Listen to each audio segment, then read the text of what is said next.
Oh,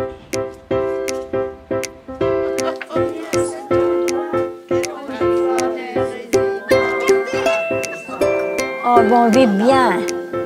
On est toutes comme sœurs et frères, hein. Ça, il n'y a aucun problème. Tout le monde s'entend bien. Notre directrice a dit qu'elle n'avait jamais vu ça à la Marpa. On s'entendait si bien. Elles s'en vont bras dessus, bras dessous, ça chante. Aucun problème. Garder un chez-soi tout en vivant en collectivité, c'est le principe des Marpa, maisons d'accueil pour personnes âgées.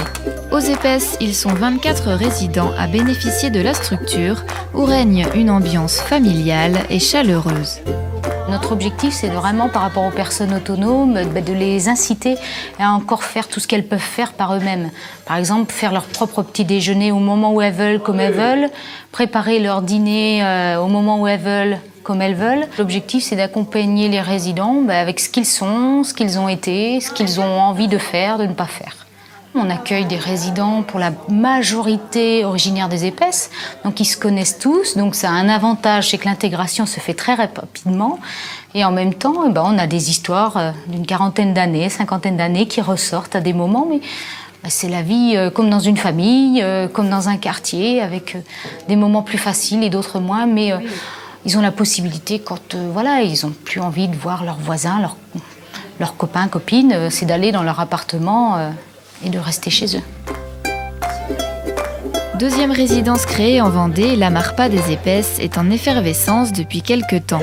En effet, une nouvelle activité occupe les résidents et le personnel.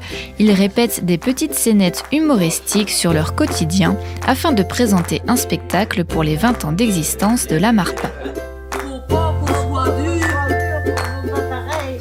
Alors en fait, il y a quelques temps, avec des collègues, on se disait tiens, on pourrait faire une petite pièce de théâtre, pourquoi pas. Et du coup, cette année, il y avait les 20 ans, donc ça s'est plutôt bien trouvé. On s'est dit pourquoi pas à cette occasion-là. On a travaillé avec les résidents, c'est eux aussi qui ont apporté leur idée. C'était quand même ce à quoi on tenait.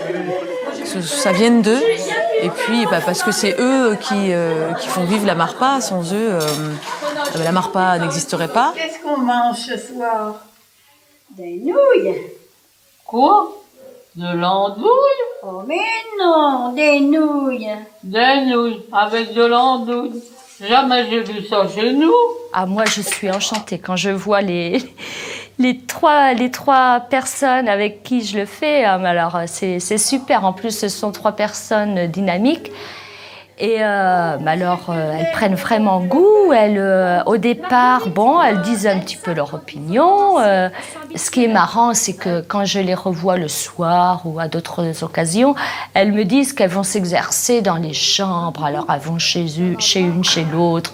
Elles en parlent autour d'elles. Enfin, vraiment, elles sont vraiment impliquées. C'est super. La maison de la Marpa est bâtie à cet endroit. On y voit des résidents à présent. N'allez pas chercher ailleurs pour trouver le bonheur. Il est là.